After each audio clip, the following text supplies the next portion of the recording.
Hope my screen is visible. Yes, sir. Yeah, okay.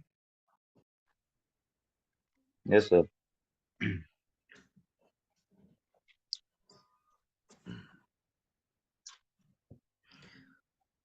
So let's begin.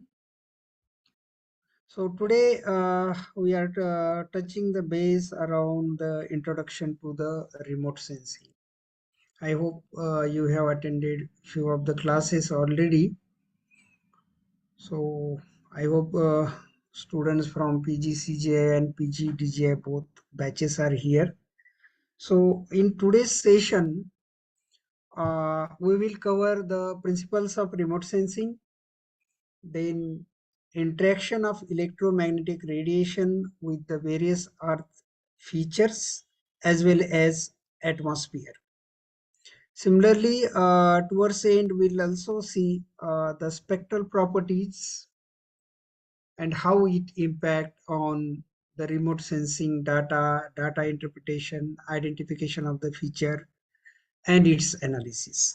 So broadly, we'll cover these three topics in today's session. So before going to the actual definition and technical understanding about the remote sensing, let me ask you a question. What do you mean by remote sensing? Without physical contact. Yeah, please, one by one. Sir, this is Suranjana Ghosh from MSCGI. So, remote sensing is the technique of acquiring information about objects on the Earth's surface without any physical contact with them. Perfect. Perfectly all right. So you mean to say you are deriving information, or you are understanding the object, but you are not going physically there, or you are not coming into the physical context. Perfectly all right. Fantastic. Any other understanding about the remote sensing? Anyone else?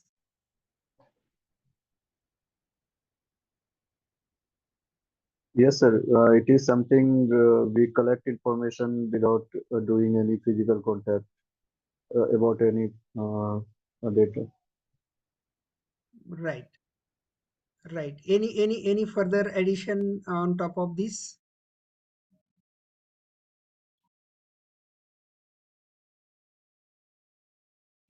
I know we all are very much familiar with remote sensing, and we all are using. That's why I just trying to orient everyone. So definition we'll see later on, but we'll try to develop our understanding. So okay. Any other thought process or any other thinking related to remote sensing?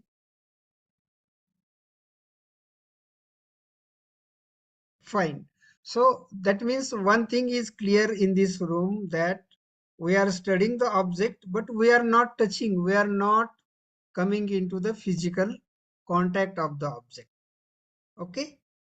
So everyone is comfortable in English. If you want, I can mix English, Hindi also. How should be the most comfortable flow? Or both languages, sir. So both languages. Okay. Okay. So we'll use a mixed approach. Okay. So now someone is admitting from the lobby also, na? So okay.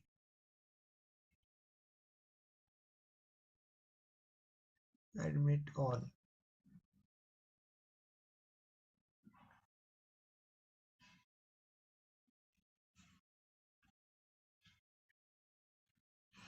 So remote sensing is process of sensing from a distance. Okay, that's why rightly you have told you are not coming into the contact, but you are studying the object. So you are getting the information from a distance through some medium or through some mechanism. Okay, so it's about obtaining the information of a certain object on the surface of the earth and without coming into its physical contact, which you rightly said earlier. So what we are using here, we are using various type of sensors. So sensor is nothing but it's a type of camera, you can say. Like your mobile is having sensor. I think सबके mobile में sensor है. You take lot of selfies and photos. So that is nothing but the remote sensing only. You are not coming into the physical contact of the object, and you are deriving the information about the objects. So the technically you can say the definition is method that employs what it employs. It employs light, actually electromagnetic radiation, or it can employ the heat also, or different type of waves like radio waves, microwaves, visual waves, to detect and measure the target.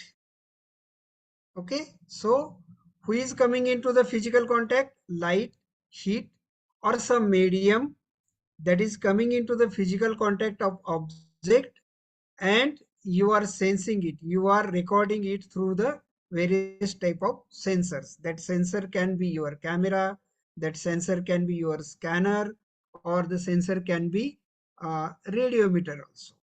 So this is the definition. I hope everyone is aligned. Need not to read also. You can write. If you understand the concept, you can make your own definition and you can write. Okay. Now,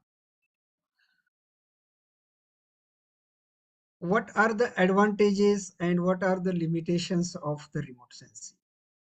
For example, uh, if I want to say area of say 5 square kilometer, individual human beings' eyes cannot see it easily, but you can have a snap from a distance through remote sensing, and you can see all the features, all the objects within that particular area. That is the synaptic view. Another example I can give, say there is a flood in XYZ river, and you want to estimate how much damage it has happened. So in 1 or 2 satellite images, you can get the synaptic view, how much area it has occupied. Okay. Then another is advantage is cost effective.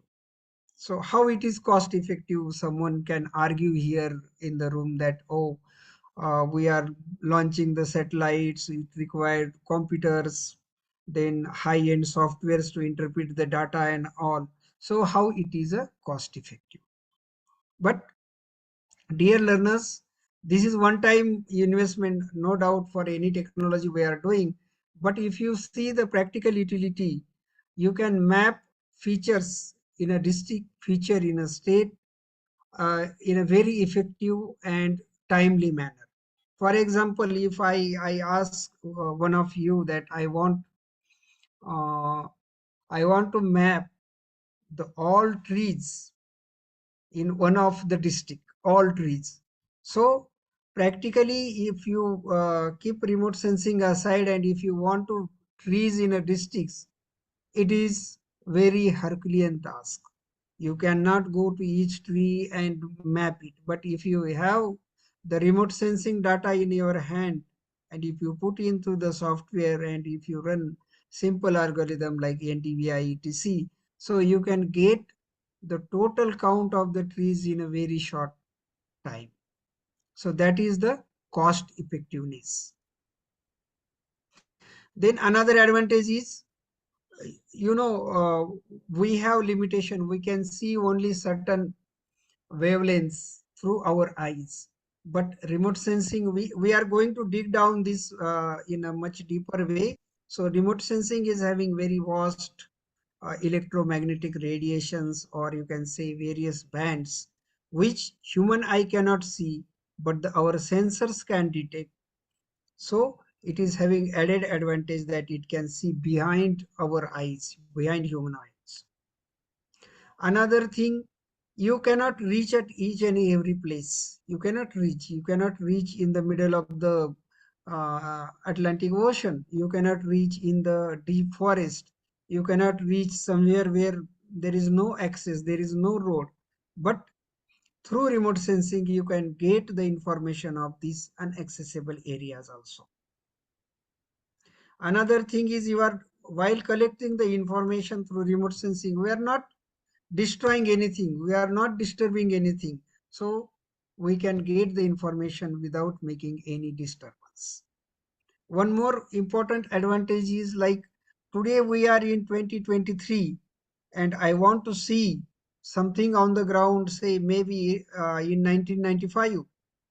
So I can go to the data archive, I can take the remote sensing data in that particular year, in that particular month, and I can analyze and I can get the historical information. So these are the few of the advantages. I can say it's not a whole list. There are much more advantage, but I'm just giving you the broad picture there.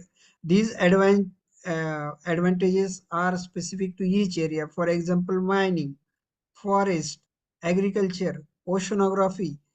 So in each field, there are specific advantages of remote sensing, but I'm just giving you the broad picture. Sir, Of one course, question. yes, please.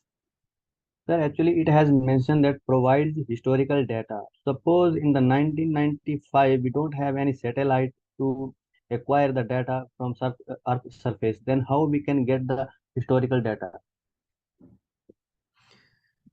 Yeah, if there is no data, then definitely we will not get. You are right. But if you see in the today's era, I can say from 1980 onwards, 75, 80 onwards, we are Okay. having the continuous data. If you consider the global picture, not only the Indian remote sensing mission, if you consider all the available satellites moving in the space, so definitely you will get the data at least from 1980 onwards. Of course, there are limitations in the resolution. Maybe data might be coarse because that time technology was not that much developed, but definitely you can say from 80 onwards, definitely you will get the data of almost every corner. Again, I agree there are limitation. Maybe sometime there will be cloud cover. For example, something happen on particular day during say rainy season, and you want to go to the historical data, so there may be cloud cover. There is possibility. Yes, sir. Uh, but of course, see, if you consider in a sense like say 1995, you don't have remote sensing data and you want to see a feature on a ground, you want to see say the forest area in a particular patch, how many trees were there, or what was the density, or was there really forest or not. There may be possibility that 1995 there will be good forest, but as of now there will not be a single tree. So that will provide you a strong evidence through the historical data, right? Thank you, sir. Yeah. So You mean to you mean to say from the present data we can find out the historical data, correct? uh, not present data, in present time, in 2023 we can see the history. For example, I'm having one area today and I want to see the historical changes for last 15, 20 years. So I can find out the data, historical data of the same area, and I can find out the change, right? That is fine, but in case of the satellite was not available particular time, right? Hmm. That was a question by the another person, right? Hmm. So how will you identify the historical dating? See, there is possibility. I am not denying that there will not be data available. Sometimes it happens because all the satellites, they are having their fixed path and row. Uh, so they move through their fixed path. Okay, and there is a lot of overlap. That's why I told from 75 80, almost globe is covered many times through various satellites. There was, say, spot mission, there was Landsat, and it's not a single satellite now. So they are moving around. So you will get some data exact. Sometime it will happen that a particular satellite data you may not get, but definitely you will get the data, historical data from 75 80 onwards. Yeah. Thank you. Yeah.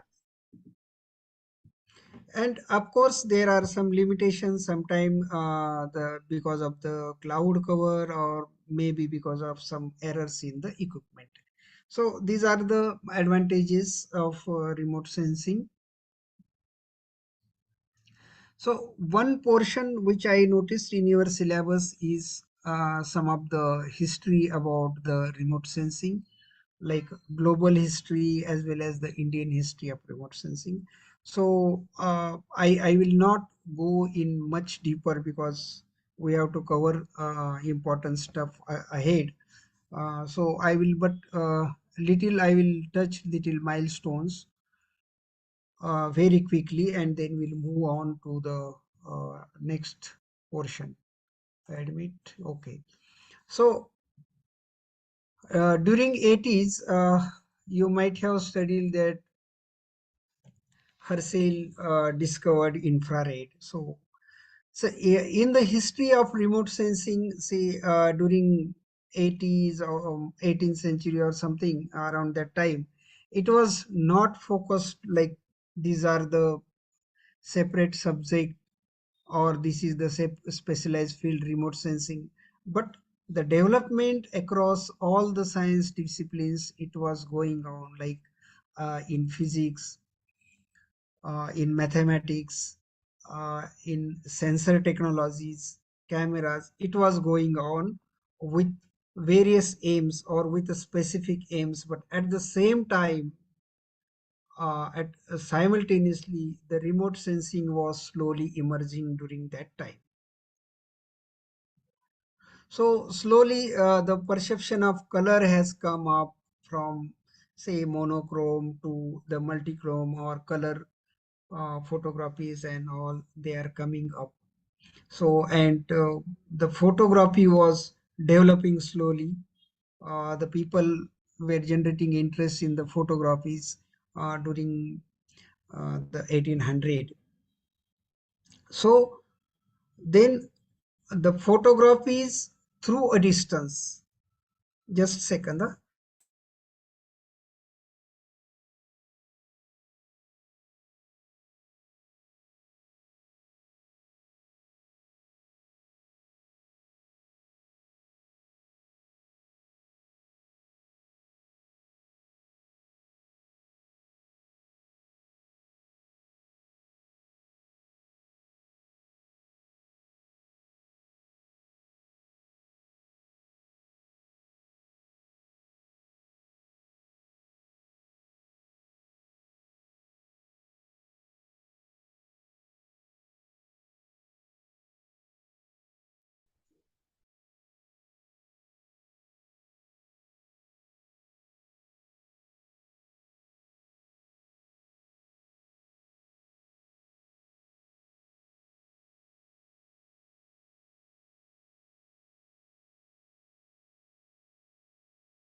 Oh, sorry, there was some disturbance.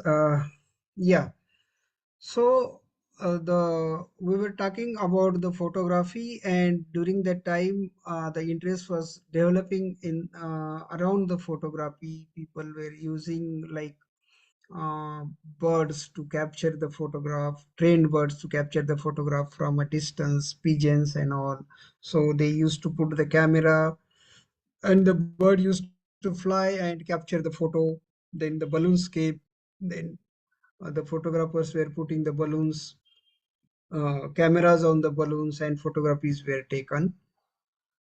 So this way, the continuous development in associated disciplines were going on. Then the Maxwell put some hypotheses on the electromagnetic spectrum. Then slowly the aeroplanes came in picture. Then the photography start through the aeroplanes. And then during the First World War, so the aeroplanes or aerial photography were used. Then after that, German scientists, they developed the radar technology. And during the Second World War, then the non-visual part of light or non-visual part of the electromagnetic spectrum was used to capture the photography. So that was during the night time, and infrared technology was used, infrared radiation was used, and photographs were captured.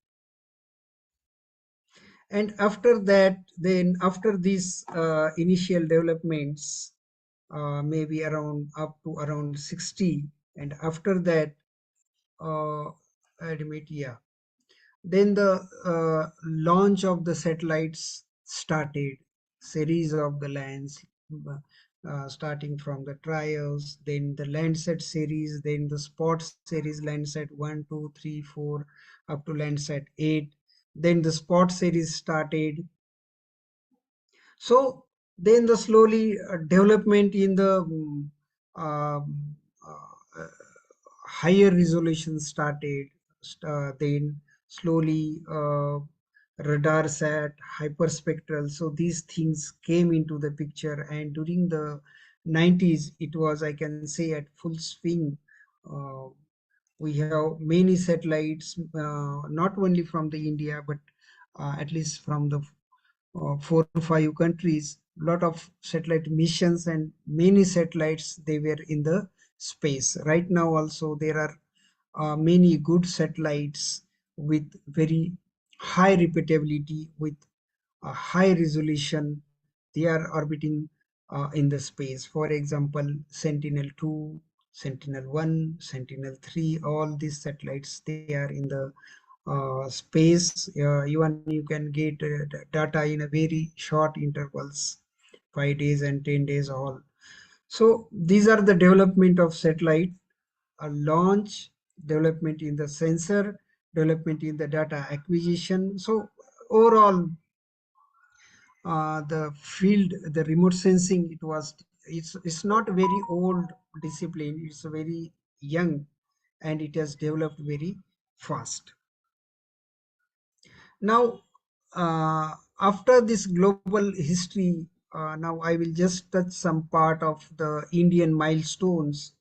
So first satellite which India launched was the Aryabhatta in 1975. And if you compare with the today's satellite missions, it was comparatively coarse. But at that time, the objective was to develop indigenously the satellite and successfully launch in the orbit. Similarly, to develop the infrastructure required for this complicated mission. And also, once the satellite launch in the orbit, it will start capturing the data, then the data receiving system at a ground station, and the dissemination system. So these were the broad objectives at that time, uh, while we launched the first satellite. Then next we launched the Bhaskara 1, Bhaskara 2. So with some television type of camera, so that time it was operating in the visible range or near infrared range. So then Bhaskara 2, almost the same camera, that was almost same structure, so launched in 1981. So all these three satellites which India launched was from the Soviet Union's help through their launch vehicles. Then in 1972, India established the ISRO, established the Department of Space, and in 1972, and subsequently, India established the Indian Space Research Organization. You all are aware about it. This is the agency who looks after the development of satellite missions and all the related stuff. Then there were two ambitious programs which India was working on. One is Indian National Satellite INSAT series, INSAT 1, INSAT 2, INSAT 3, and then another one is Indian Remote Sensing IRS satellites. So INSAT series was mostly for the communication, and the IRS series was the objective was mostly for the research purpose or natural resources inventory and mapping and study. So these were the two major programs where ISRO launched. And then, as I told earlier, we were taking help from some of the developed countries to launch the vehicles, to launch the satellites using their vehicles. But subsequently, India had a tremendous progress on the satellite launch vehicles, and two most successful launch vehicles are the Polar Satellite Launch Vehicle, that is PSLV, and GSLV, Geostationary Satellite Launch Vehicles. And then ISRO launched many satellites using these launch vehicles. So during this journey, uh, like Indian satellite or Indian imaging capability, where we started with very coarse resolution, like somewhere around 1 kilometer. So I mean to resolution 1 kilometer means just for understanding of everyone. That means one pixel on the image will be having 1 kilometer by 1 kilometer. So minimum separable distance is 1 kilometer. So we started from the 1 kilometer, and then gradually the resolution was become higher, higher, higher, and higher. So so now we are having a meter resolution data. That means an object around say 1 meter by 1 meter we can sense through the satellite. So that is the imaging capability where India developed during the journey of remote sensing. So this is again like the global history of Indian remote sensing, starting from around 80 to till date. So we have launched many satellites. I cannot go in detail in the interest of time, but right now we have a long list, and I can especially mention here our natural resource satellites like IRS series, starting from IRS 1B, IRS 1C, Cartosat, IRS P6. I am fortunate I got opportunity to use all these satellites data for the various projects. I have myself interpreted many imageries. I was fortunate. So it's a very speedy and steady mission, IRS mission. And now we are having Cartosat data available with very high resolution imageries. And apart from these natural resource satellites, we are having meteorological satellites INSAT and communication satellite. So all this development is going hand in hand along with the time. So guys, I could not enter because entering in each satellite, it will again minimum require 4 to 5 minutes. So I just gave you a broad overview of the history, global history, as well as Indian history. And I want to move ahead with the core basics of the remote sensing. Fine up to here? Yes, sir. Okay. Okay. Now I just want to ask, see, I want to keep this session very much interactive. As you are aware, there is syllabus is vast, around 70 plus pages are there. So I want to clarify the concept. I want to make you understand the subject. So that later on when you go through your notes, you will orient yourself in a more logical way.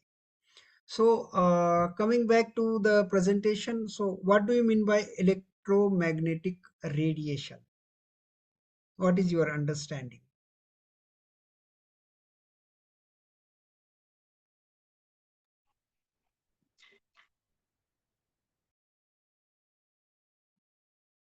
Yes, please. So these EM waves, they travel with the speed of light, and they have this polarization both in the electric as well as magnetic fields. Okay. Okay. Anything else?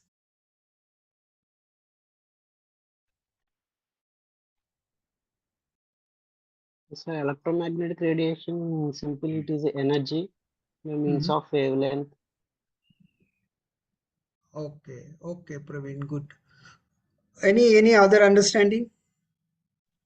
Sir, we receive a type of rays, we call them spectrum, Hmm. because we have so many rays or waves included in this radiation, which we receive from the sun, right Okay. from cosmic waves to radio waves. Okay, good. Good. Any other view on EMR, electromagnetic radiation? Sir, anything from visible light to invisible rays, it may be UV or IR, everything comes under or considered under electromagnetic radiations. Okay, perfect, perfect. Okay, good enough. So we have some understanding on EMR, what it is. Maybe roughly that is okay, fine. And do you think human eye can see everything? All what you are mentioning, rays, all electromagnetic radiation, can we sense? No, No. sir. No, sir. Sir. No, sir. So which light we can sense? In visible spectrum only. Visual spectrum. Okay. And anyone knows what is that visual spectrum? So 4,000 to 8,000 angstroms wavelength. Around Okay. 4,000 angstrom to 900 angstrom between violet and red waves. Okay. Fair. So we know I'm going to come on electromagnetic radiation soon after this. So we know, and in order to understand the electromagnetic radiation, this is some filler material so that we can orient ourselves very perfectly. So we know we require energy for work. Okay, we all know that energy is must, and energy is ability to do the work. So we know how work is carried out. Okay, it's an transfer of energy, right? we can transfer the energy from one body to another body or from one place to another place. So this way work happens, we all know. So basically what happens? Energy transfer takes place. Basically, what happens? Energy transfer takes place. Now this energy transfer is basically three types. One is conduction. Now see how the energy is transferred through the conduction. Another is convection. So how it is the convection, how it transfer the energy. And third one is radiation. So when you boil the water, what happens when you heat the water? Say you are heating the water, so the particles or the molecules at the bottom, they get the energy and they move up, right? They become little lighter and they move off and they transfer the energy to the another place. So that is the conduction. And convection, hope you are hitting a rod, maybe metal rod at one tip of the rod. You are hitting at one tip, but heat is spreading to up to the another end. That is the convection. And the third is the radiation. I think now winter season is coming, and many of you will like the bonfire during the winter time. So you are not directly coming in contact of the fire. Maybe you are standing around 2 meter, 3 meter, 4 meter from the fire, but you are feeling the warmth, and that warmth is nothing but the heat coming through the radiation. Clear up to here? So there are three ways. So conduction and convection, we are not going to in detail. We'll go little detail in a radiation because that is directly related to the remote sensing. So one point here, like conduction and convection, they cannot move or they cannot travel without medium. Okay, so they require medium to transfer the energy, but radiation does not require any medium. You know, sun is, you know, the distance and how far it is, what are the different mediums from the rays are coming. So it can travel without any medium, right?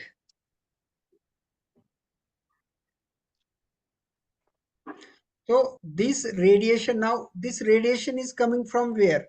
One source we know, that is sun.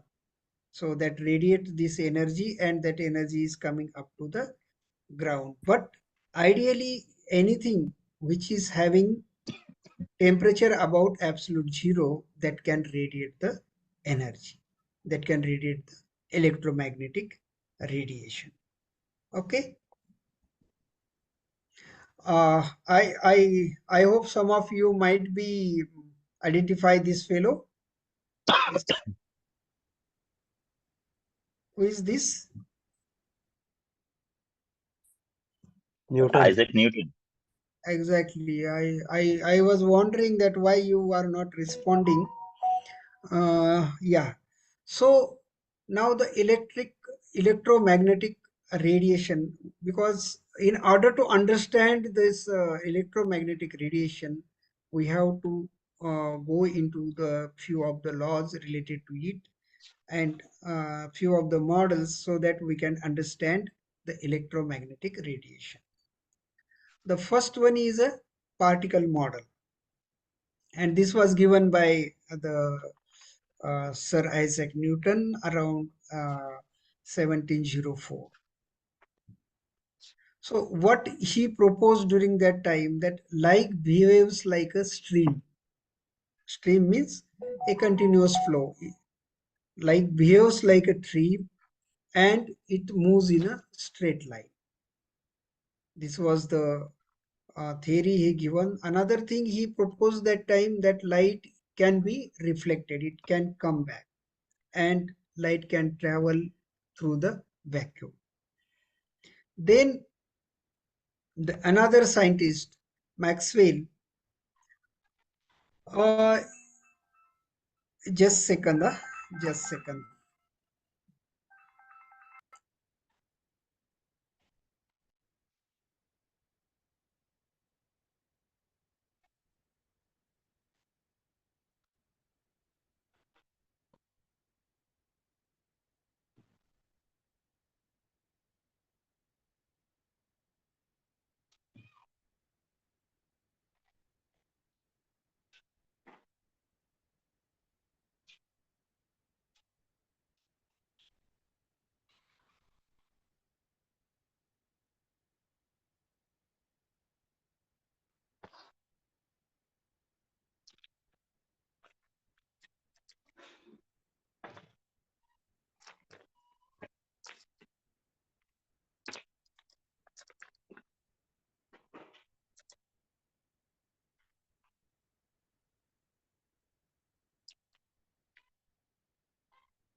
Oh, sorry, again, there was some disturbance came through my phone. So, the another scientist, Maxwell, he proposed the theory that light travels like wave. It propagates like wave, and it has both electric and magnetic field. So this new think process came into the picture around 1860, and he explained the phenomena of either dispersion, reflection, refraction, and propagation. So then the wave particle duality. So there was some conflict, you can say, conflict in the school of thoughts. Like one group of scientists defined light waves like wave, that is Huygens and Yang, around, and then around the same time, the Planck and Einstein showed that light must be particle. So this one of the school of thought uh, must be right and one should be wrong. So that gives the another theory, that is wave particle duality theory. So then further, Einstein came with the theory of quantum, that is light moves in a parcels, continuous flow of parcels. Then came the theory of quantum. So slowly, this theory of quantum and photons, so then that generated some thinking around the phenomena of the black body radiation. So we'll touch the black body radiation later on. In between, we'll see some of the properties of electromagnetic radiation. The first one is wavelength. So simply wavelength, which we call lambda, is from uh, distance over wave shape where it repeats. For example, here let me put the pen um, pointer. Yeah. So let me take this. So from this point to this point, you can say wavelength, or if you can say from this point to this point. So any where the shape repeats, that is the wavelength. So it is measured in a lambda, and unit is micrometer. You can then the next one is the frequency. So frequency is nothing but number of waves repeating at a particular unit time, and it is measured in Hz, hertz. Then the next property is amplitude. So this is the amplitude, maximum extent of variation or oscillation that the electromagnetic radiation takes. So that is the amplitude. And then the speed. So speed of the electromagnetic radiation for all the wave bands is same. That is 3 into 10 raised to 8 meter per second.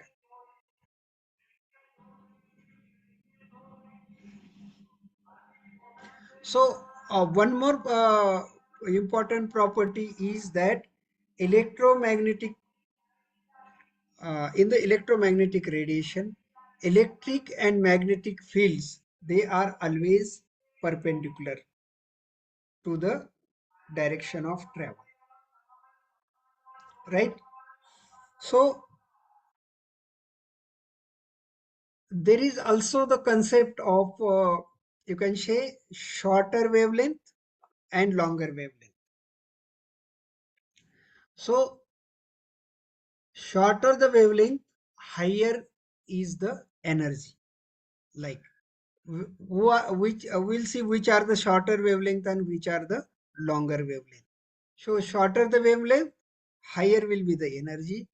Longer the wavelength, lower will be energy. So here, these are the examples where I putting my cursor. These are the shorter in wavelength, and these are the longer wavelength. Okay.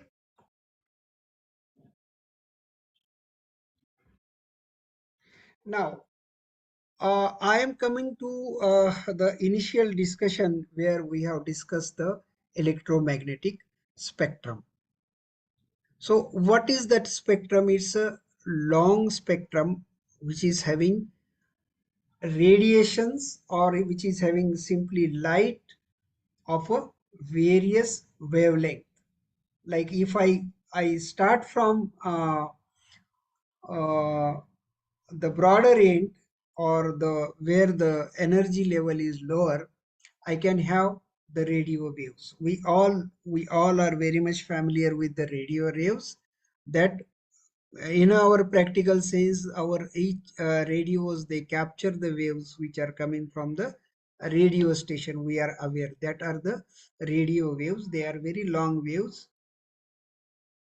and some of the objects like stars and all, they are also emit the radio waves.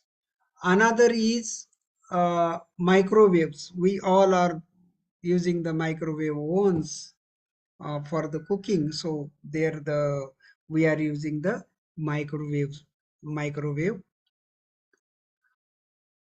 So then comes in a sequence are the infrared. Many times we use the night vision cameras, or maybe some of the fairs somewhere, they also put the uh, night vision cameras, where the objects are captured using either heat emitted by that objects.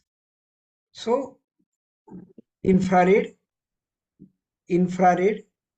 waves. Then comes our visible rays, visible range, that is blue, green and red.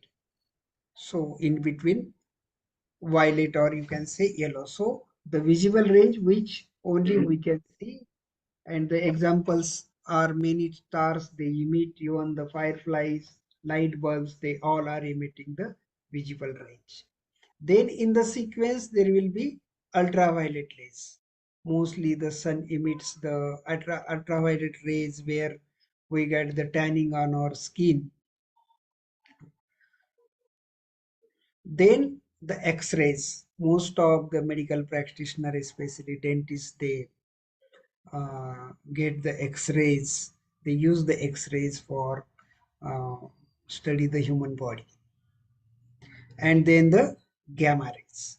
So this is the sequence in the electromagnetic radiation. So you can see most of these we are familiar one by one, some specific purpose. Now, so this is the spectrum, electromagnetic spectrum. Again, the representation in a different way of the same thing, starting from the X-rays and gamma rays till to the television or radio rays. So basically, it changes the wavelength in a systematic way, in a sequential way, and we call that wavelength with some wave bands or with some nomenclature. In remote sensing, mostly we are using visible spectrum of the light, then infrared, and then microwave. So these three we are frequently using in remote sensing. Admit, okay. So then using these wave bands, visible, infrared and microwave, most of the sensors use this. I'm not saying that only these wave bands are be used, but these are the mostly used electromagnetic radiations. Just a second.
Guys कोई मुझे बता सकता है हम कौन सा chapter अभी पढ़ रहे हैं हमारे पहले यूनिट में से?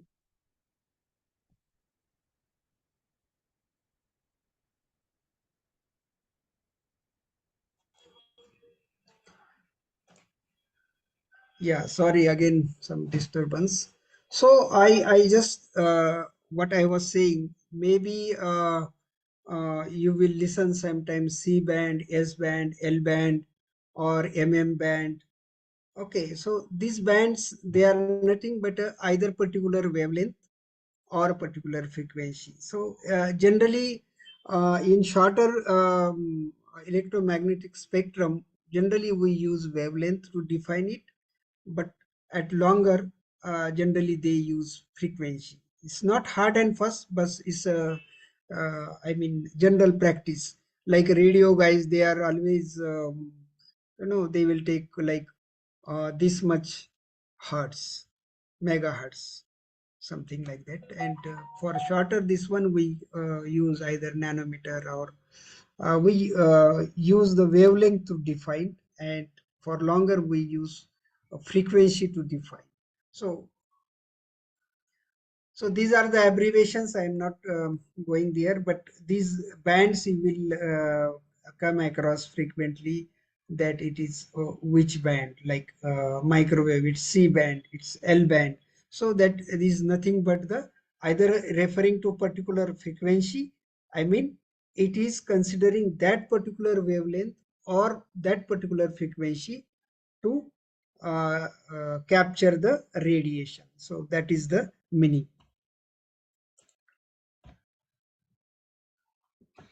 Yeah, I told you I will hold the black body that time because it was going out of this one. Now we'll see black body again here.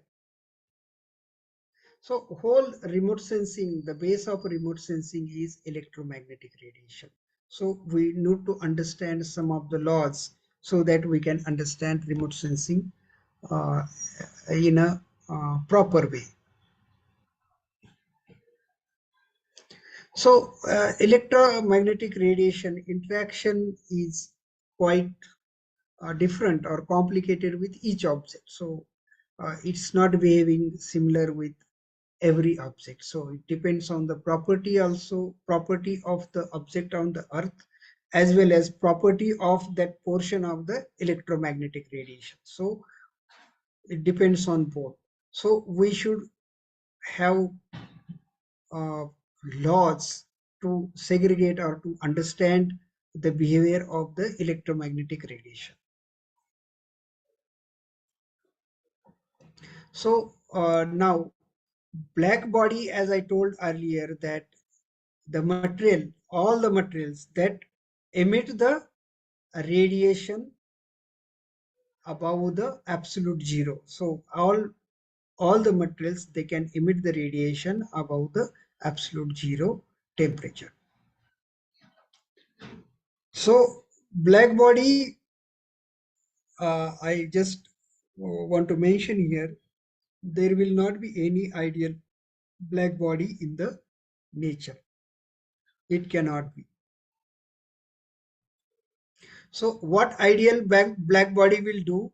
It will absorb all the radiations which falls on it. It will absorb all the radiations. It will not transfer.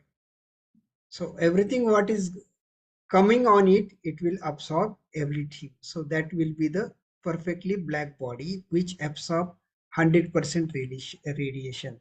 It will not allow to transfer, it will not allow to scatter, it will not allow to reflect. It will absorb all the radiations in all wavebands, and it will not allow to any reflect. So when the black body is at cold, it will not allow to reflect. It will radiate, but it will not allow to. It will absorb everything, and it will look like a black in color. So for example, here, if the light passes through a very small aperture, again is a theoretical example. Practically a very small aperture, then you have to define, and every small, there will be something smaller than this. So it's a theoretical example. If you pass a beam of light, so nothing should be either reflected or transferred through this object. So this object will accommodate, will absorb everything into it. So that will be the black body concept. Now, again, there are two laws. One is Planck's law. So Planck's, I hope most of us studies this Planck's law, and we know the Planck's constant also. So basically, he defined this Planck's law, Planck's constant. So this is Planck's law is equal to Q is equal to hv. So admit, and this Planck's law is related to the oscillation of the atom in a defined or in a closed chamber or closed cavity. So what he proposed, he suggested that it radiates the energy. So that is the Planck's radiation law. Then the Stephan and Boltzmann law, they showed the relationship between the total emitted energy and temperature. So there is a relationship between the temperature and energy emitted. Then third, the Stephen's law, he also gave the Stephen's law constant. Then third one is Wheel's displacement law.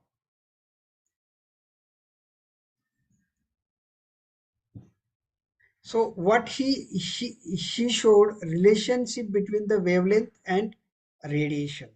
Stephen shows relationship between emitted energy and temperature.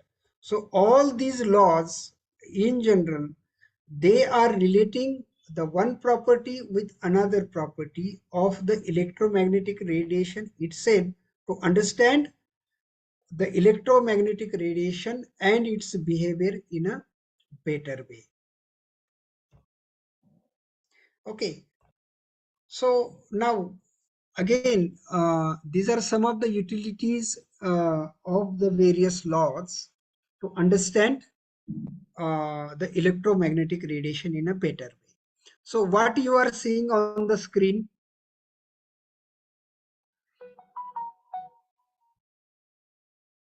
yeah, anyone?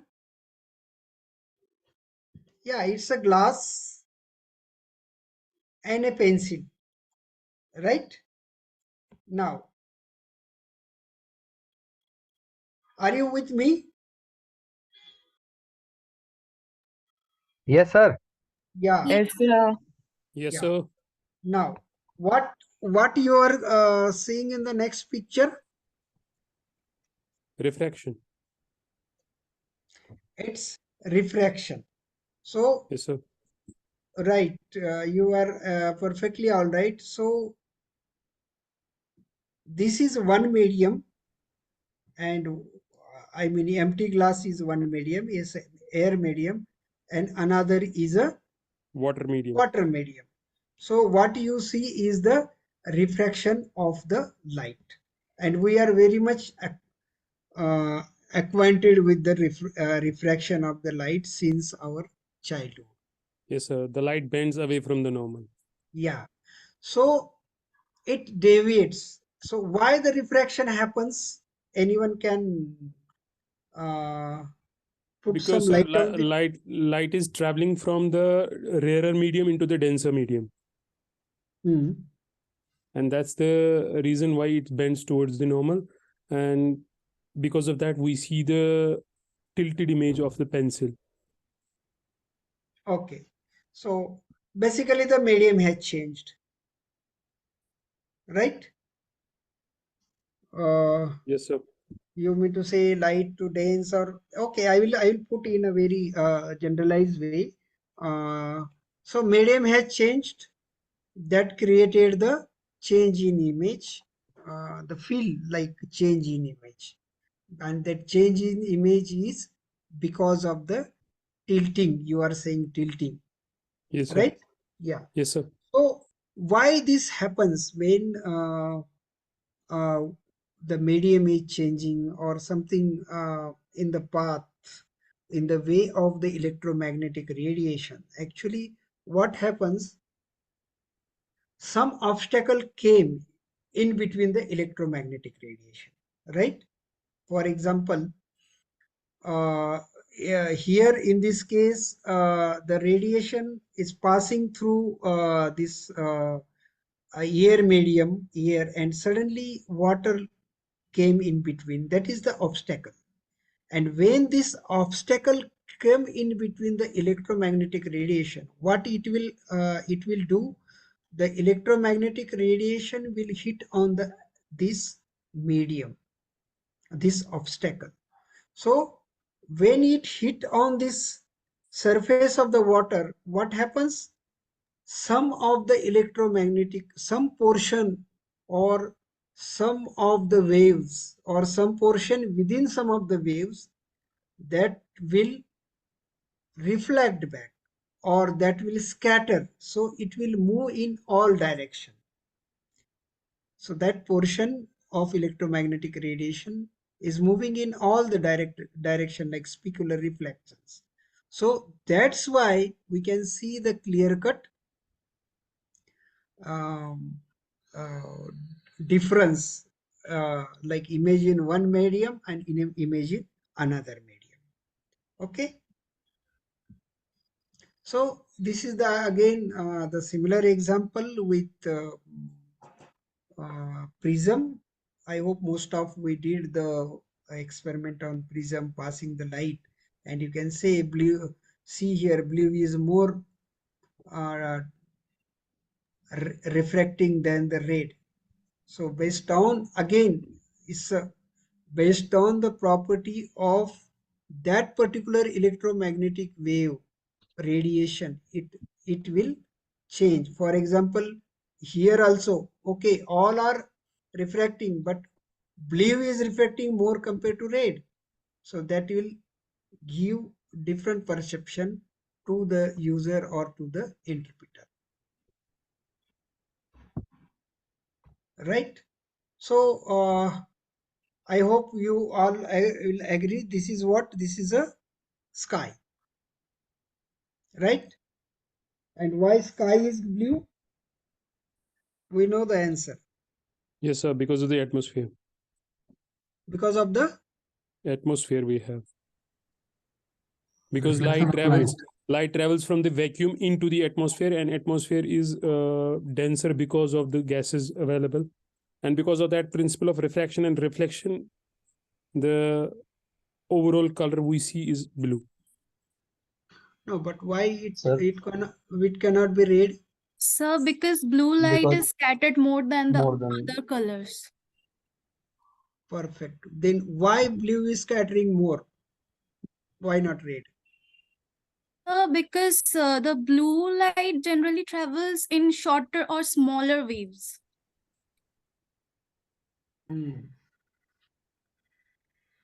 Okay.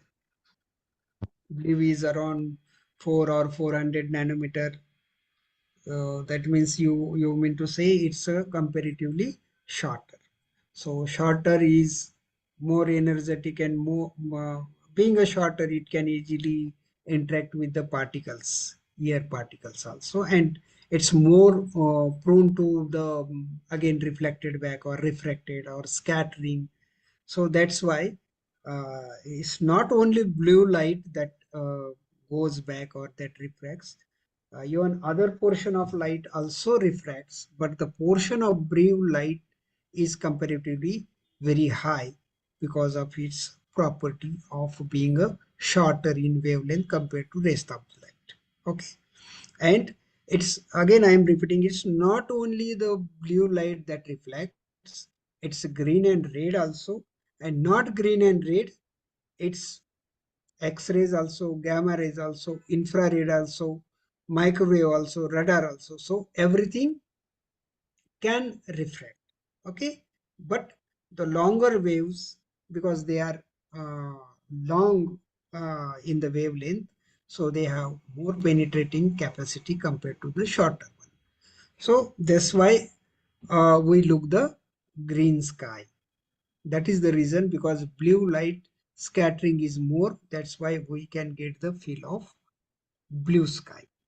Okay, so rainbow is again example. I will not put any time on this.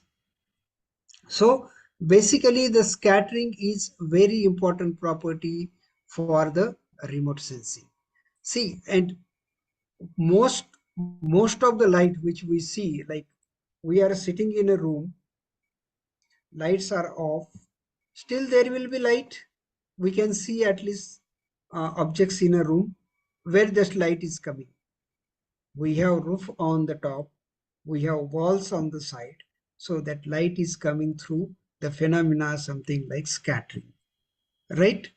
So in the similar way, like we in the room we are seeing the light coming from the scattering of the light, because direct sunlight it is not possible because we have constructed the building, so sunlight cannot penetrate, so light is coming through the scattered pathways or the reflected pathways. So it's not direct light from the sun, so that light falls or hit to some object, then it is again sent back. So this is continuously going on, right? I hope you understand this point, right? Yes, sir. Yes, So sir. yeah, I just want to make very clear here that, because mostly we know blue light, blue sky is because of the scattering, but that is true, that blue color which we see, that is because of the blue light. But this is also fact, not only blue light is scattering, almost entire electromagnetic spectrum, that is prone to be scattering, right? And this scattered energy may be either blue, green, red, infrared, microwave. So the sensors, they capture this energy. Not only is capture, the sensor captures energy directly coming from the sun on the surface of the earth or objects on the earth. That is one source, but again, some of the scattered energy, because you don't have control, you have say sensor around 900 kilometers above the ground and it is sensing the electromagnetic radiation. You don't have filter or control, like which only I will my sensor will measure the energy or capture the energy directly coming from the sun. It will not allow any scattered energy, no. So it will capture all the energy coming in that particular waveband. Okay. And this scattering again, that's why I told earlier that electromagnetic radiation are having various properties. It behaves differently in a particular waveband. Similarly, the earth objects, they are having different properties. For example, one mineral will behave differently, another will behave differently, soil will behave differently, water will behave differently. So that's why it becomes more complicated.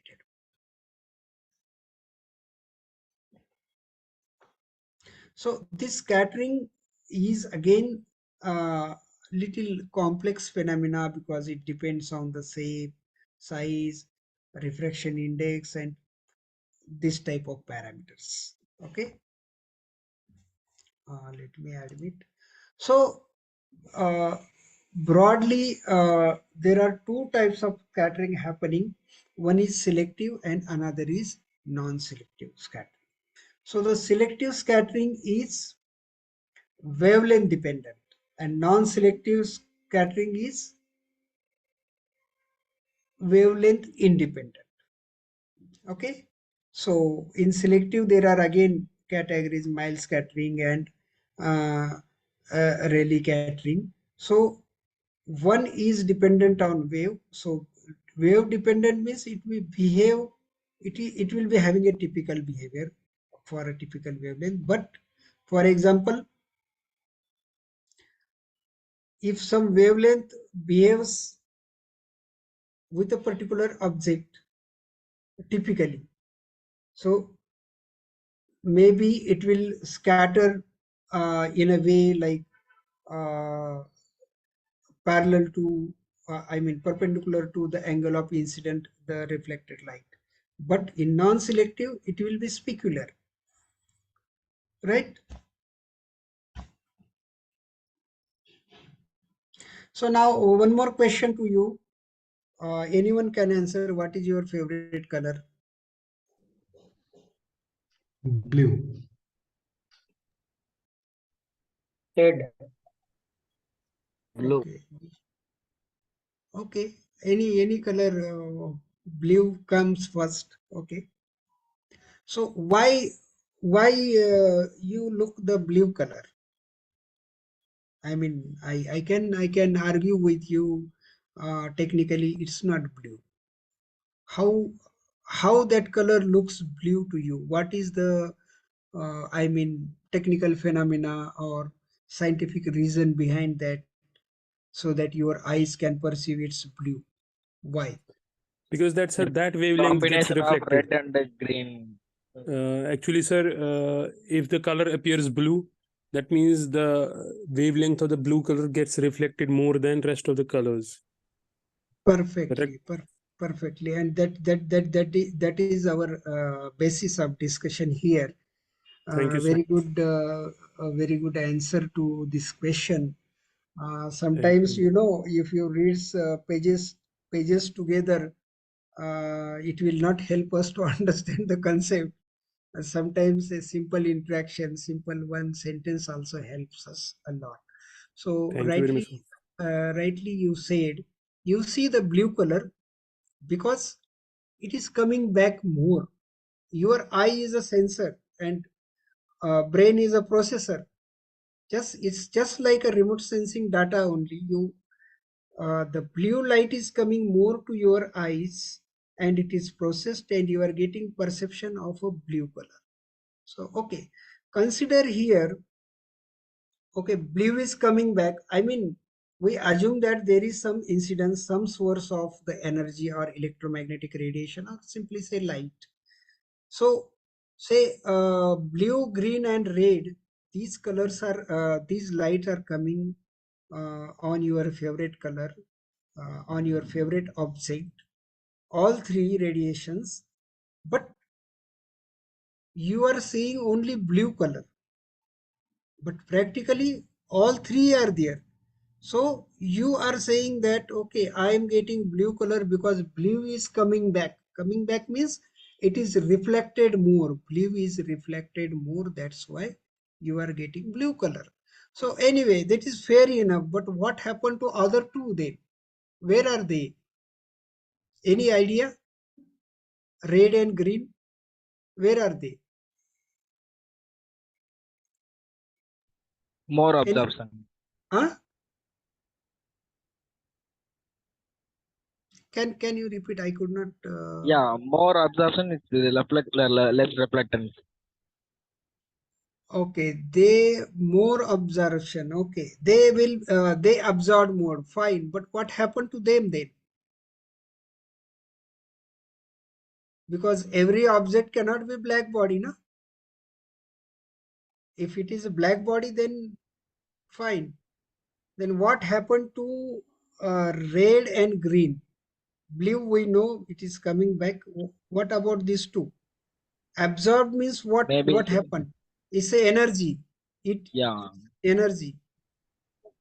scatter any less No, scatter.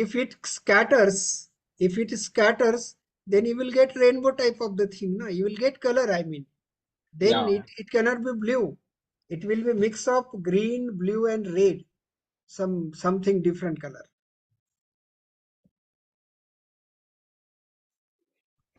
Sir, most of the red will be absorbed by the black body or something, the object that appear blue or Yeah.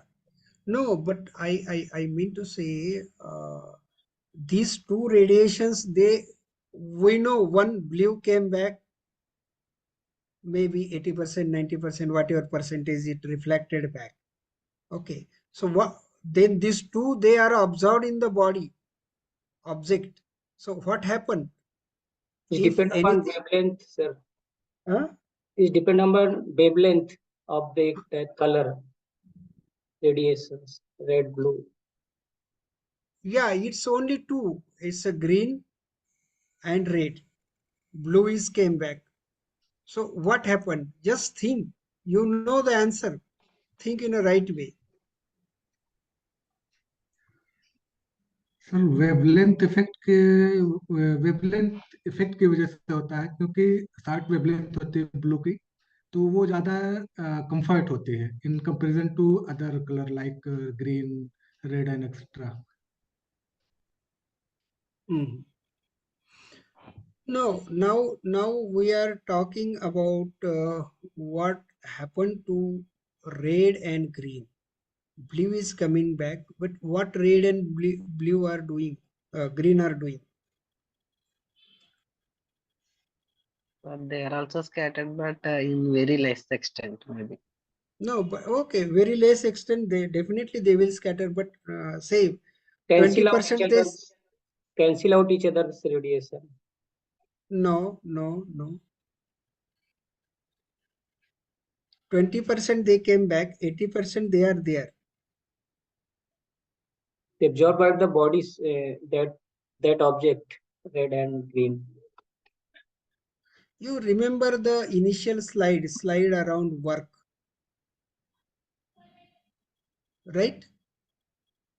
So these two radiations, what they will do? They will do the work. I mean, maybe they can hit the object, they can change na, from one form to another form. Do you agree or not? I saw in some of the case of photons, I think. Yeah, it's energy, na? Yeah. Based on the wavelength. Yeah, Praveen, you said something.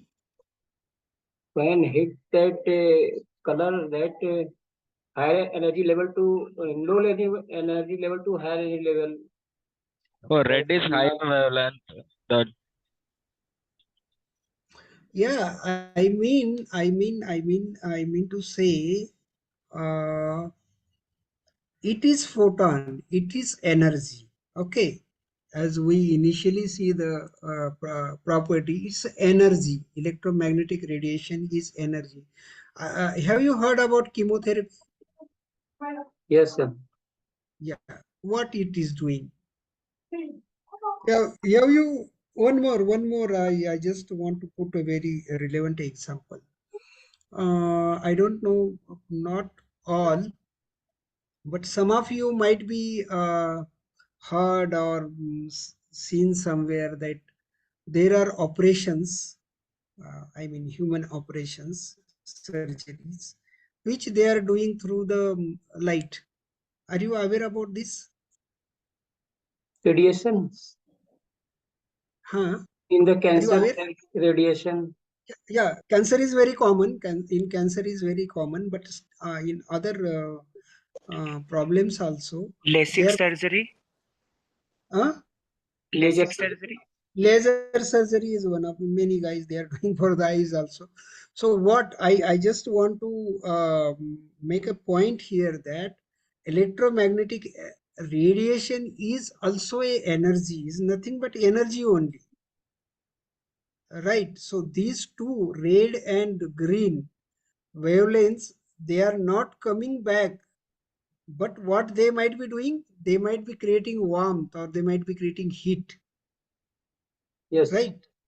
Like, can you imagine sun is emitting so much energy during daytime, where it goes? Everything, all the electromagnetic radiations are not reflected back towards the sky. So many are directly hitting on the surface and they are warming the surface during daytime. So I hope now you got my point. So similarly, red and green, which is not reflecting back, might be hitting. They might be doing something because it's energy and it cannot be. Destroyed. It cannot be. It will either change, like electromagnetic radiation. It can change into the heat, but it will create its impact. So that's why color, I just want to put, and we have covered many things indirectly behind it. So the concept which we were talking about, the absorption. So reflected light was green in our example. So rest of the things is absorbed. So this was the simple example, but now if we broaden our concept, our thinking here, if you see the atmosphere, sun is the source of the energy, and in between we know there is atmosphere, ozone layer, carbon layer, and vapor layer and all, and dust particles. So all are there in the atmosphere. If you imagine, if these things are not there, probably uh, we will also be not there. There will not be any human or any animal, or maybe even in case of plants also. So this absorption plays a great role, and based on this absorption, we get some of the windows that we'll talk in a few minutes. So this absorption, some of the electromagnetic radiations coming from the sun, they will get absorbed itself before coming to the Earth's surface. They will not reach, or if they are reaching, that will quantity will be very, very small.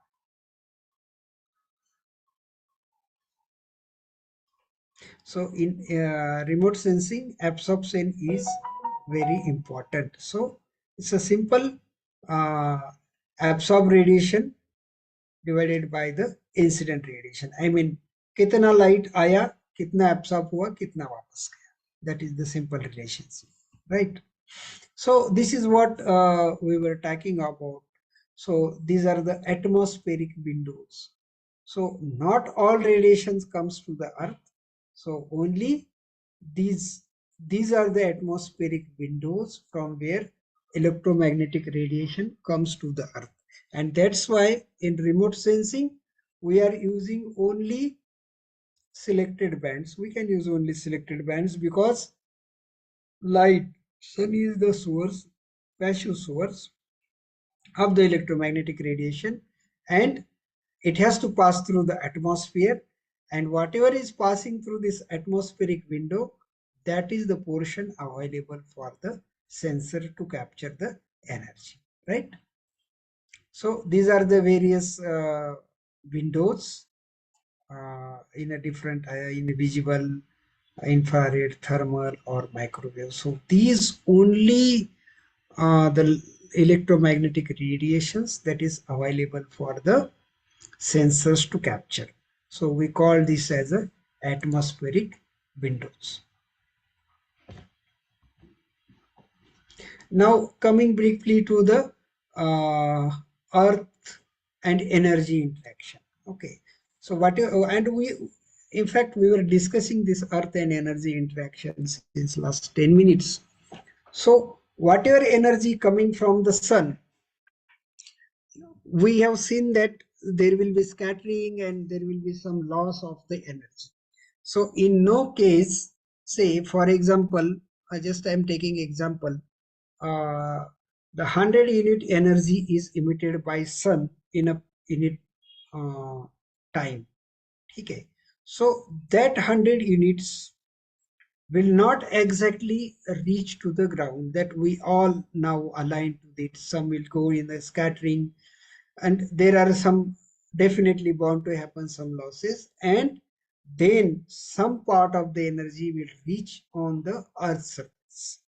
Okay, when it reaches to the earth's surface, again some of the energy will be absorbed by the earth surface or by the object, right? Like your red and green absorbed, that's why you are seeing blue. In the same way, here also on earth surface, some of the energy will be absorbed, some of the electromagnetic rays will be absorbed, plus some of the electromagnetic rays will be transmitted, so it will be transferred. For example, if you are standing on a bank of say a river or a wall or say a swimming pool, you can see the bottom of the swimming pool. Why? How? Because some of the energy that is transferring till the bottom. So in the similar way, some of the energy will be transferred, some of the energy will be absorbed, some of the energy will be reflected. So the point important for remote sensing and its sensor is that whatever is coming back, that will be captured. So you have to consider all these losses, you can say, and then what is reflecting back for the sensor. So that will be the captured by the sensor. So in this way, again, this interaction, as we discussed earlier, depends on the nature of the object as well as the properties of the electromagnetic radiation, right? So this behavior happens with each and every object, and each and every object on earth will behave differently. So the interaction will different. Like broadly, if we talk, water will behave differently. See here, water is having very less reflectance, clear water I am saying. If there is some turbidity, impurities, some clay, then it will have little more reflection. Similarly, you can see the dry soil, it is giving more reflectance compared to the wet soil. So within soil itself, you will be having different interaction, different reflection, and in general as well as within a particular wave band. So this information is very crucial to identify the object using remote sensing. For example, If you see this greenish color, this is vegetation basically. This is vegetation. So it is having typical curve. Again, the concept which we were discussing about the blue color. Here it is a green color. It is giving more reflectance in a particular waveband compared to green and red. So again, go to plateau in infrared region. So this gives a clue. This helps to identify the object, right? So each object is having its own way to behave with each wavelength band. So can anybody throw some light on this?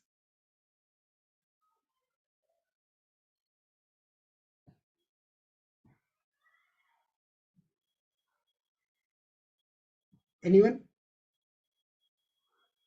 Just एक sentence बोल दो इसके ऊपर.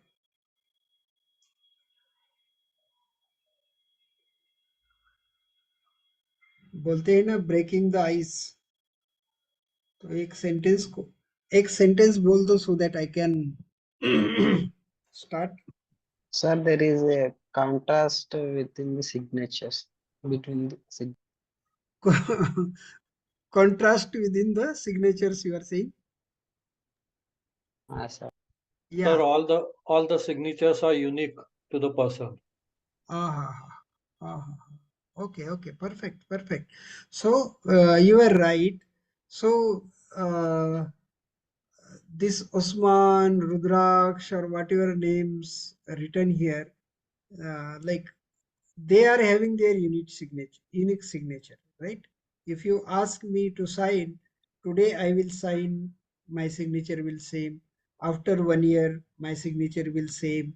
When I become 60, 70 years old, with grace of God, if I am there, so then also my signature will same, right? So in the similar way, I just purposefully, it's not to make for the fun, but I purposefully put this picture here that like individual, we have our own identity through signature. If I sign on the check and it goes to the bank, so they will verify the signature. They will not verify me. They will verify this type of signature is of XYG, so they can release the payment. Similar way, like each person is having their own identity, own characteristics to behave.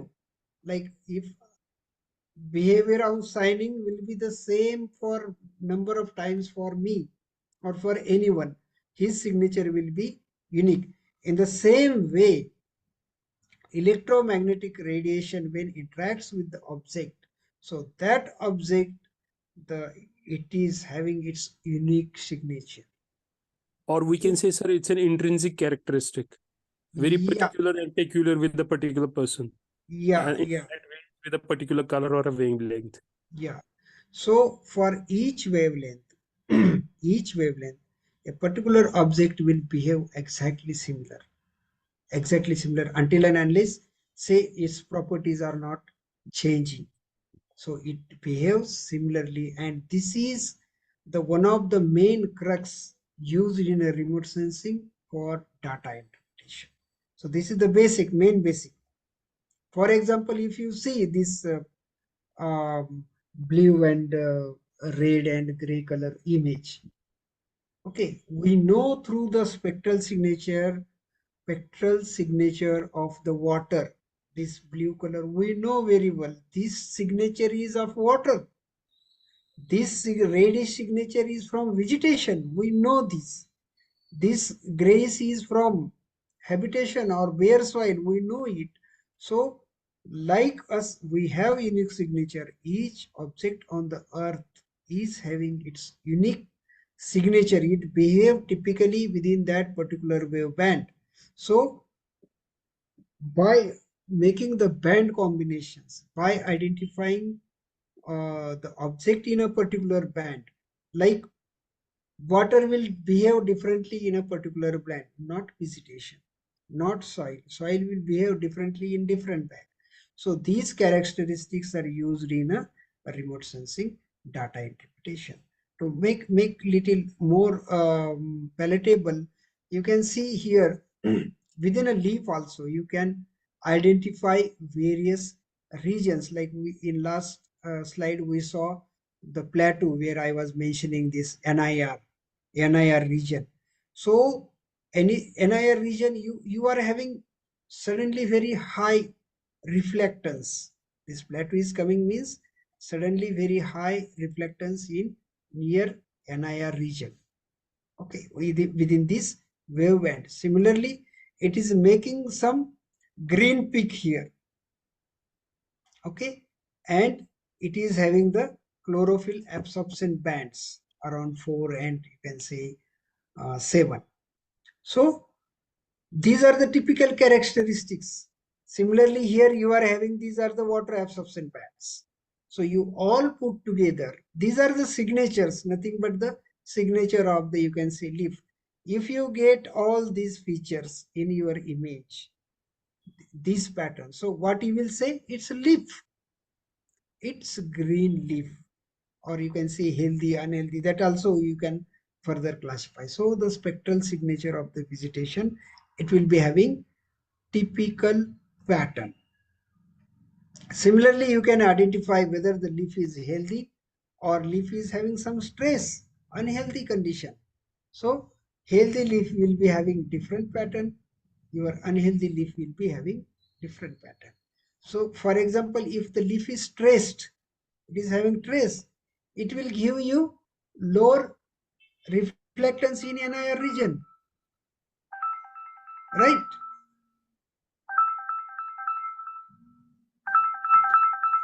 Just a minute, I'll take one call.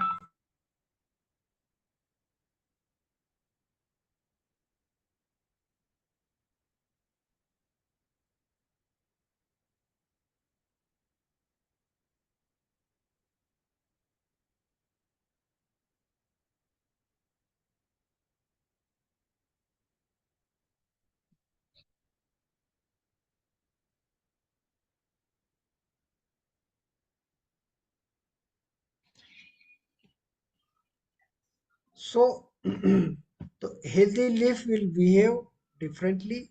Trace leaf or unhealthy leaf will have different. You can see healthy leaf will be having more in NIR region, more reflectance. Unhealthy leaf will be having less reflectance. Similarly, green leaf will behave differently. Now we know green leaf should give some green peak here in this region, some plateau here in NIR region, so water absorption bands here. So if it is a dry leaf, it won't give that uh, signature in that particular regions, right? So in a similar way,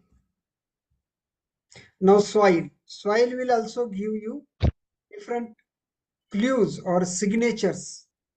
Like if it is dry soil, it will behave differently.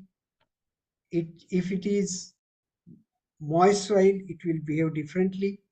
If it is iron dominated soil, it will give you particular signature. If it is dark color soil, it will give you certain signature. If it is red color soil, so it will give different signature in different wave band. So it's a unique signature like us. Similarly, various minerals. I tell you the best picks were coming from the minerals and very perfect because they are purest form compared to the soil and vegetation. So they give very perfect match of the picks. If you why I am telling, because I worked around 5-6 years with this intensively with the spectrometers, and I was just generating the spectral signatures mainly for the various types of soils. So based on that, I'm citing this example. If you uh, take the spectral signature of minerals, it will be unique, almost replica every time, because they are most purest. form. So each mineral will give a particular either peak or valley in a particular wave band, right? So they are fixed, and it's based on their chemical composition and structure. They give that peak, and this chemical composition and structure of minerals that remain same. Only the part of impurities increase or decrease. So that will little deviate. Yes.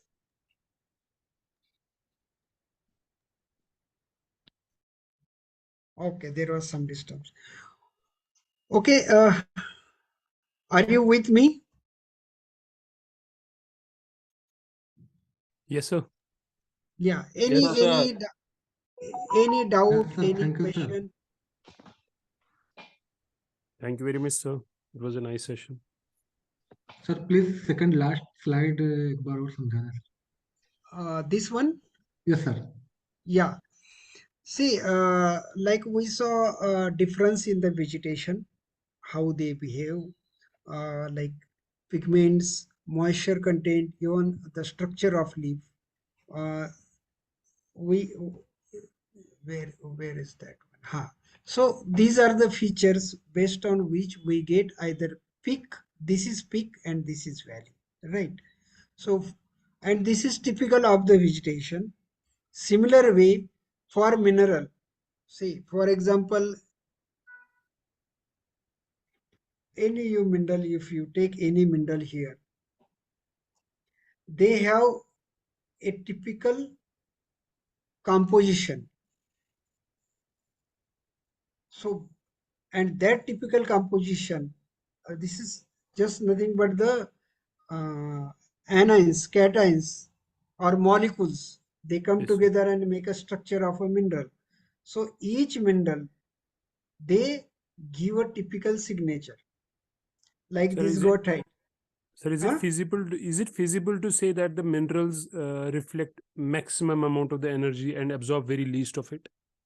No, I will not say that at this point of time here, because they have a typical signature, typical characteristics.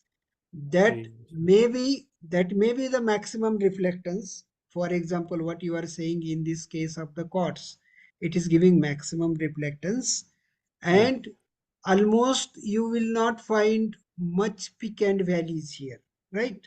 Yeah. It's almost like a flat, Flat but line. that is quartz signature. Everywhere quartz will behave like this. Like this only. Not the kaolinite. This is the kaolinite, you see.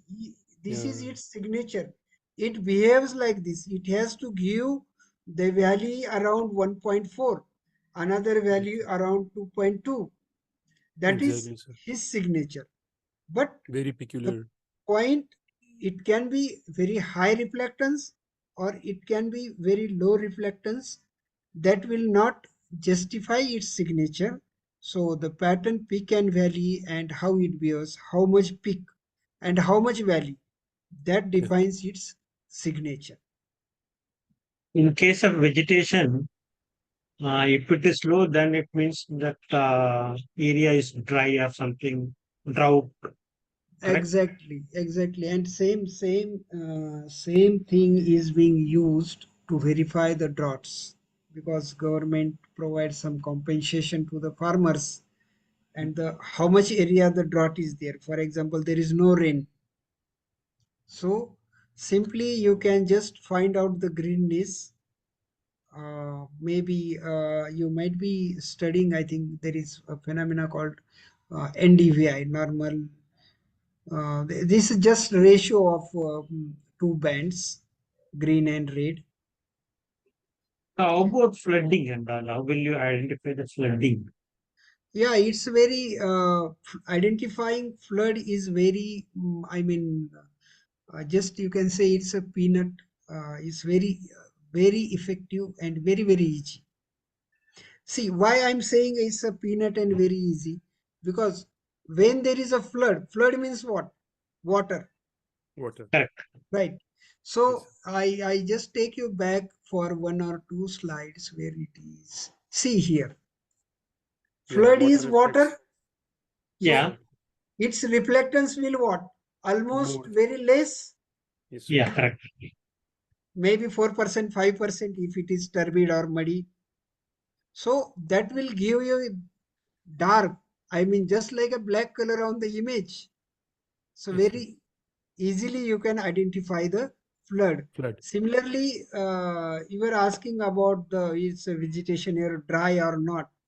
If you Okay. just run a simple algorithm, if it is a dry vegetation, you won't get this pattern, green Yeah. pattern. It will be It will be almost flat.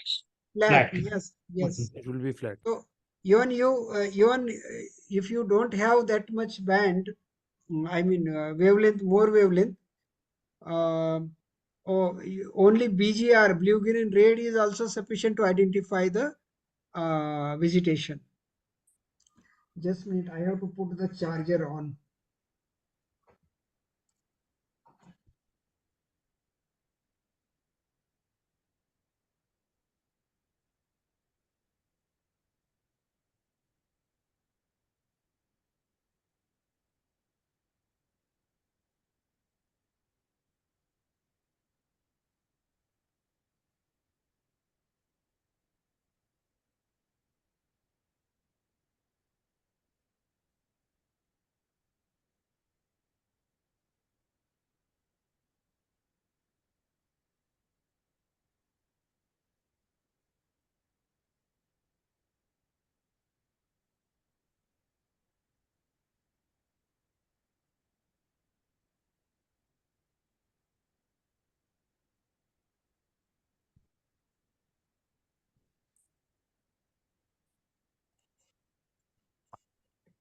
Yeah, now it is okay. Excuse me, sir, one question is there. Mm-hmm. Sir, can we add, there is any signature of the in the water body like ship or in the sea area? How will we identify the vessels in the sea area? Just can you Any repeat? signature? Any signature? Can you repeat, please? There was some disturbance. I have missed something. Sir, can what is the signature of the vessels on the sea area of the on the any ship on the sea? So can any special signature in the this EU image or something?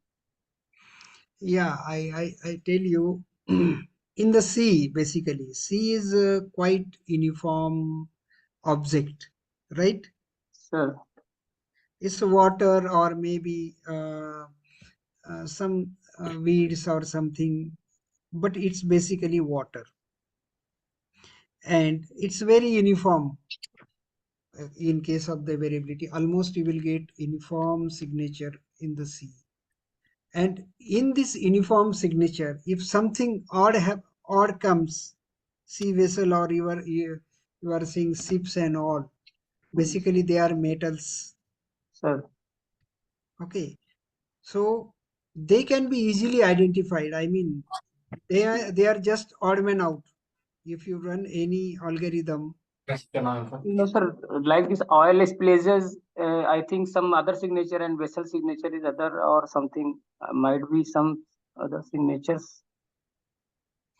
yeah, but see, when you identify the object, you will not only take the one thing. I mean, if you are going going on war, you will be having all the weapons with you. Na? This is one thing that odd man out immediately you can spot. Okay, Hmm. so this odd man out, then you can verify. I identified one object which is not C in first instance. Then again you will verify it through other techniques. Like last month was it there, 10 days before was it there. So there are then other verification and checks you can apply. Def- right? Even So, there are so many studies on the spillage in the spillage of oils and all in the sea surface. I mean, there are good research papers, and this technology is very much useful. I mean, there are a lot of research going in oceanography itself. yeah. Hmm. No, like this mangrove or there is algae or coral leaves or something. Other just like vegetation signature, I think some signature is also there so that we can identify. I think so. Yeah, yes. And these all objects now, like mangroves, if you see the signature of mangroves in false color composite, you will get a wonderful red uniform color. Wonderful color. Okay.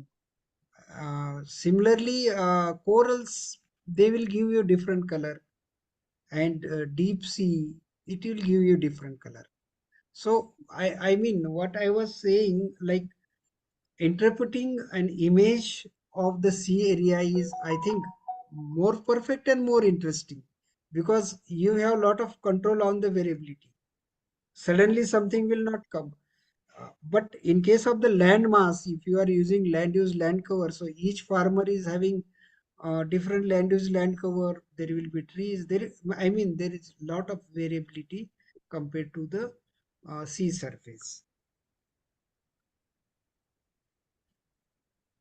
Okay, sir. So, any question, any doubt?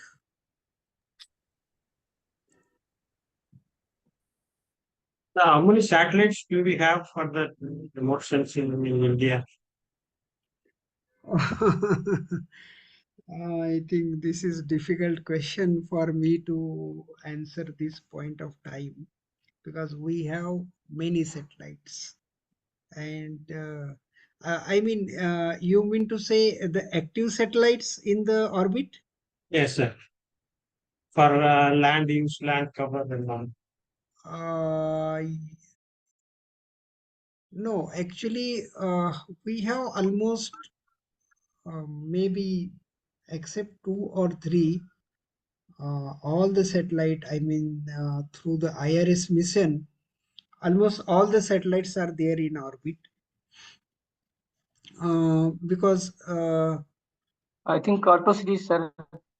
Carto series. Satellite. Carto series is the latest. It's latest. Cartosat 1, 2, 3. Sat series. Yeah, because see what happens. The satellite goes in orbit. You know all that. It goes in orbit, and which is very far from the Earth surface. So generally, what happens? It remain in the orbit. Now, till it live, it it can send the data. It will be there, and after that also, it is moving in the orbit. The only thing is that uh, there will be discontinuation of some of the data or complete data. So that is the difference only. So once satellite is launched, it will be there in the orbit. So the number, that's why I'm saying it is difficult to answer me directly. The number will be almost same, but how many are active out of that? I know more than 90% they are active and they are providing the data. But what happens over the time, like the satellite which we launched, say maybe IRS-1A, we launched it, but it will be active. It is also providing the data, but the quality of data, I mean resolution, that time the camera and the sensor technologies, and today's sensor technology like Cartosat, someone mentioned 1 meter or 1.5 meter, and that 30, 40 meter resolution, that is large difference in the quality of the data which is generated. But of course, they are in the orbit and almost 90% they are active. If you see the NRSC website, you are still getting the data out of that. Okay, even you even you can get the data of Landsat 1 and Landsat 2 also, though they are very coarse, 100 meter, 80 meter, but still they are active. Okay, thank you. Sir, one question, sir. Yes, More. yes, please. Sir, in this waveform, what is the very familiar unit that micrometer use or Mstrom? What is the very familiar? or useful in the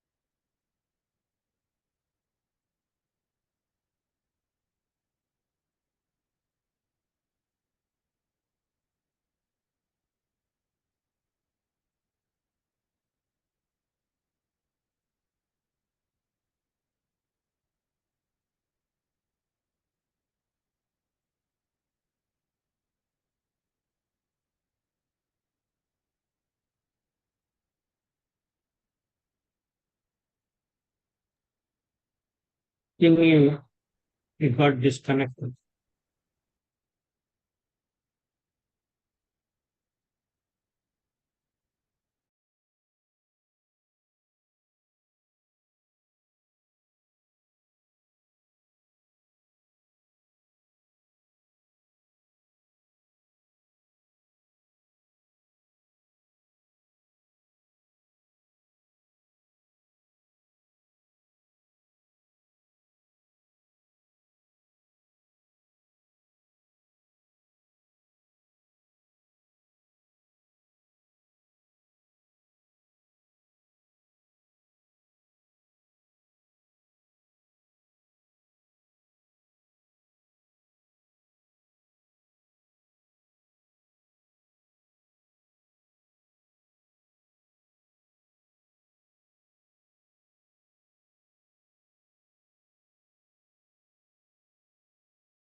Hello.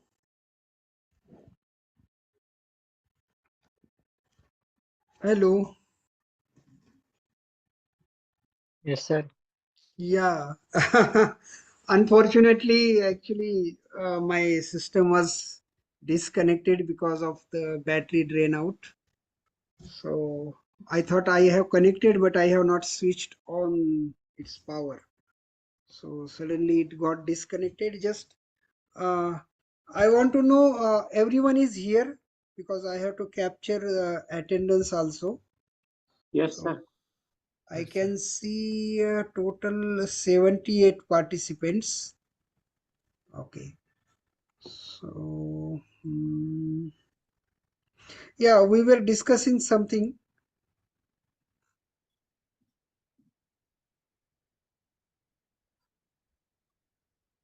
Just a minute.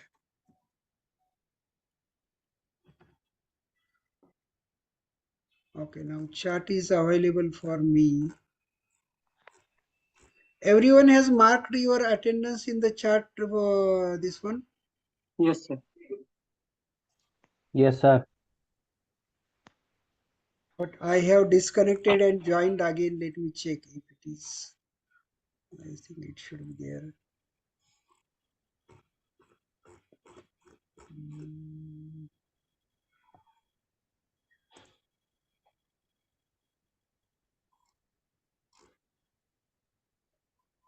Right.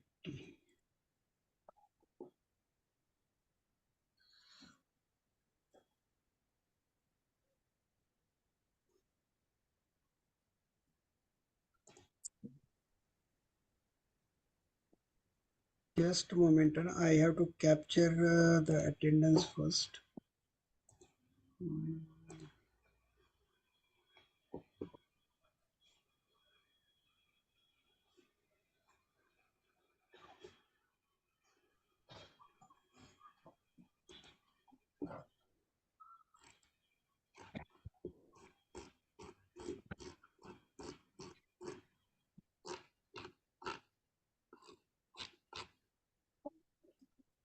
Yeah, I think everyone don't forget to add your names in the chat so that I can capture the attendance of you.